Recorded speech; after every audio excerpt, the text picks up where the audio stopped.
2025 തുടക്കത്തിൽ തന്നെ ഇങ്ങനെ ഒരു ന്യൂസ് വന്നിട്ടുണ്ടെങ്കിൽ ഇതൊരു സൂചനയായിരിക്കാം എന്നാണ് ഈ വീഡിയോയിൽ ഞാൻ പറയാൻ ഉദ്ദേശിക്കുന്നത്. ഈ ഒരു ന്യൂസ് സത്യമാണോ ഫേക്കാണോ എന്നൊന്നും ഞാൻ പറയുന്നില്ല, കാരണം ചൈനയിലുള്ളവർ തന്നെ ഇത് അറിഞ്ഞിട്ടില്ല എന്നൊക്കെ പറയുന്നുണ്ട്. എന്നിരുന്നാലും 2025-26 വർഷത്തിൽ ഒരു അൺനോൺ പാൻഡമിക് വരാൻ സാധ്യതയുണ്ട്. ഇതിനെ ഡിസീസ് എക്സ് എന്ന രീതിയിലാണ് ശാസ്ത്രലോകം, മെഡിക്കൽ ലോകം ഉറ്റുനോക്കുന്നത്. അതിനു വേണ്ടിയിട്ടുള്ള പല രീതിയിലുള്ള പ്രിപ്പറേഷനും ലോകത്ത് നടന്നുകൊണ്ടിരിക്കുന്നുണ്ട്.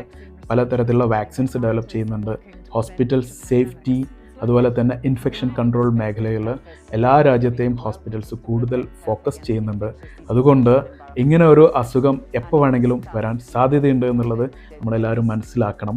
COVID-19 വരുത്തി വെച്ച ആഘാതങ്ങളൊക്കെ നമുക്ക് വ്യക്തമായിട്ട് അറിയാവുന്നതാണ്. ഇത്ര തീവ്രമല്ലാത്ത ഒരു ഇൻഫെക്ഷൻ ഇനിയും വരാൻ സാധ്യതയുണ്ട്. ഇത് ചിലപ്പോൾ ഡെയിലി ലൈഫിനെ ഒന്നും ബാധിക്കില്ല, പക്ഷേ ഹോസ്പിറ്റലിൽ വർക്ക് ചെയ്യുന്ന നമ്മുടെ നഴ്സസ്, ഡോക്ടേഴ്സ് ഒക്കെ കരുതിയിരിക്കുക.